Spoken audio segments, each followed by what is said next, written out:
Buongiorno, paisanos. Welcome to my Tuscan village, where we will be making a very authentic Italian dish today, macaroni and cheese. With Thanksgiving just around the corner, there's a much easier way to do it, so I'm going to show you guys how to make a no-drain, one-pot, full-on mac and cheese with all the creaminess that you want. So to start, in this very unconventional way, I'm going to spill everything everywhere. Probably should have thought about this a little bit more. We're just going to add our pasta straight to the pot. I'm going to go for 2 pounds because I've told people about this and I think there might be some hungry tummies coming our way. I probably should have left this spot to put my trash, but hey, we're dealing with a classroom kitchen here, baby. So I have just all my dry pasta in the pot. All you're going to do is just cover it just barely with water. Just a little bit over the top. So it's almost equal parts pasta and equal parts water.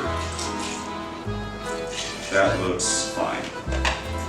I'm gonna put my gallon over yonder, and I'm gonna grate my cheese. Usually I'd like to have a little bit more cheese choices, but because of the limited options that are at that HEB over there that I ran off to. I mean, usually what I'll do when I make a mac and cheese from scratch, I have my what's known as a bechamel. It's essentially just like a French butter sauce. So you melt butter, you add flour, then you get that to like a paste, then you add milk to make like kind of almost like a gravy. How much are you? You're 8 ounces. Okay, I want all this. And then from that bechamel, what you do is throw your cheese in there. So you pretty much just make a cheese sauce and then add your pasta to it. So what we're going to kind of do here instead, I'm going to throw this off camera like I have a trash can over there. Bye. What we're going to do instead is, so pasta, right? It's a dried, it's wheat and water or wheat and egg mixed together, formed into a shape and then dried. So as it cooks through the hot water, some of that starch gets released into the water. So you end up with starchy cooking water.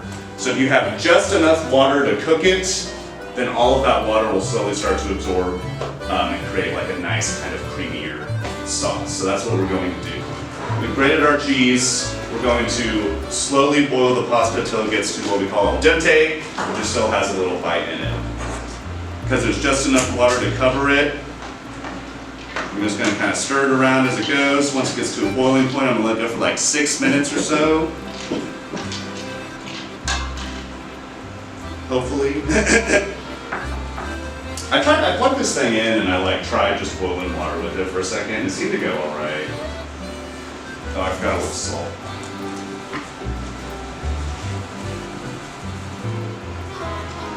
And of course, usually when you're salting pasta, you want to make it pretty salty.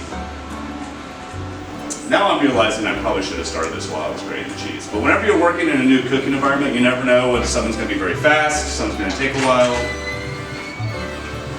Hi, Miss Taylor. Everyone say hi, Miss Taylor. Hi, Miss Taylor.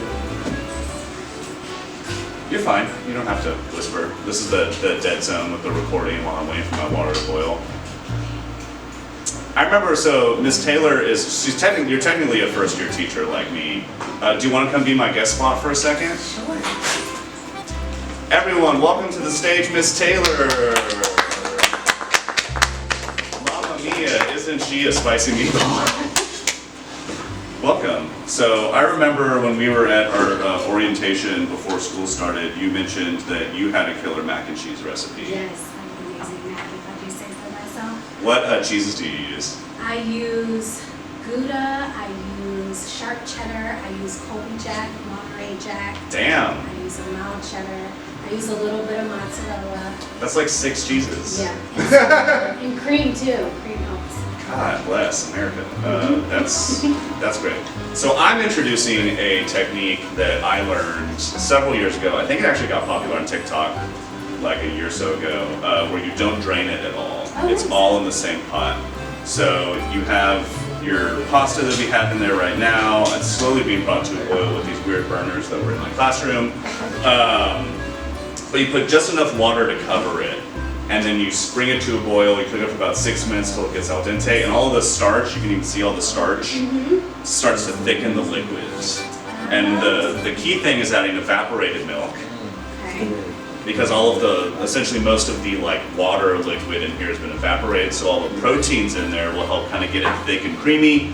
You add that, you add your cheese, you cook it for another 2 minutes, and then you're left with a really nice creamy mac and cheese. Nice, thank Isn't that you. fun? I never knew that's why you use evaporated milk. I just- It's the same thing like your also classic Thanksgiving tradition of pumpkin pie. Okay. That's why you use evaporated milk for that too, because otherwise if you use normal milk, it would get too runny. So it's still gonna take a while. I know you were eager to leave and try it. But like I said, this weird burner that I'm using is taking a while to get to a boil. So if you'd like to sit and wait, you're welcome to. Once it starts boiling, it only takes about like 8 or so minutes. Thanks for having me. Yes. Thank you for letting me try. Hi, Miss Taylor. I mean, I know you're right there, but you know, for the camera, it's kind of like you're leaving. That's showbiz, baby. What? Can they hear us? Yeah, probably. But like I said, this is all like the downtime that we can cut in and out while I'm waiting for my water to boil. Nice. Oh, we got a runaway noodle. So something I really want to encourage to you guys to avoid any accidents like what happened to me, get yourself a nice can opener, because I'm not being obscene, but I have a permanent injury on my finger because I had a can that wouldn't open, like it was stuck, so it opened it, so I ripped it open and just sliced right through my finger. So get yourself an OK can opener, and if it's not working, well, just get a new one. They're not expensive. Do yourself a favor, save yourself a trip to the emergency room. How much time do we have left on that? 2 minutes? Excellent. So now, because the way, and this is more of like a food science-y type thing, so I won't bore you with the exact details. But again, because we're using evaporated milk, a lot of the water liquid has been slowly cooked out. So now all of the proteins that are left in there are going to have a stronger bond with all the starch from the liquid. So I'm going to put that back up. Bring it back up to a boil, let it go for an extra 2 minutes, and then off the heat we'll add my cheese. I misspoke earlier. You always want to add your cheese off the heat, or otherwise it can start to separate. So now that we've got our milk and stuff in there, we're going to bring it back up to a boil and let it hang out for 2 minutes.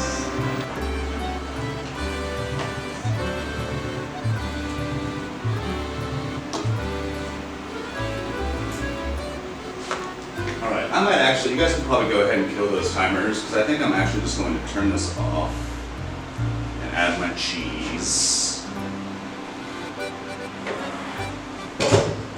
Little handfuls at a time.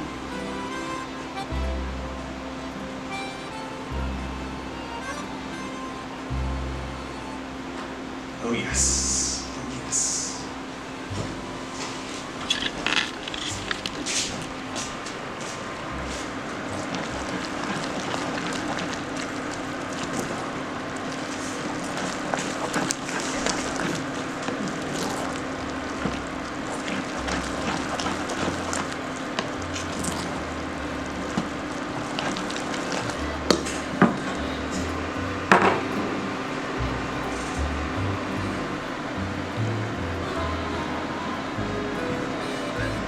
This is probably a little more cheese than I actually needed, but hey, you know, what's gonna hurt?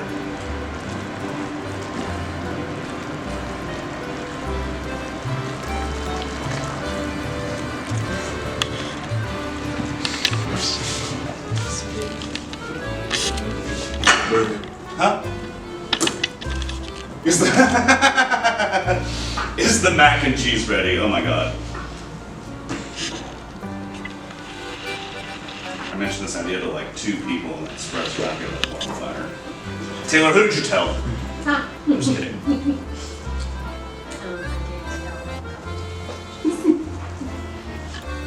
Well, I was just gonna do 1 batch, but now I've amped this up to 2, so we're gonna have plenty. My class eats first. Them's the rules. That smells really good. I'm gonna give it a try, see if it needs any salt. or anything. I might need to grab some more forks for my bake.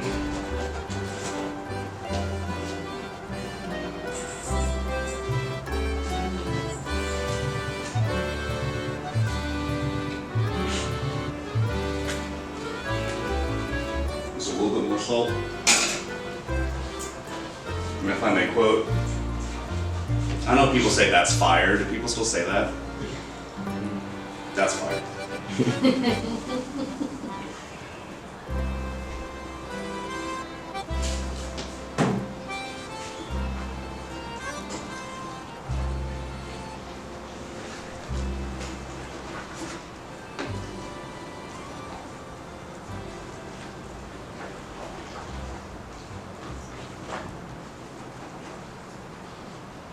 Alrighty, and now without any extra flour or any really draining or a lot of work, our mac and cheese is done.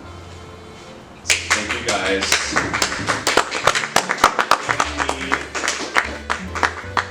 That's a spicy mac and cheese. Mamma mia, other Italian stereotypes.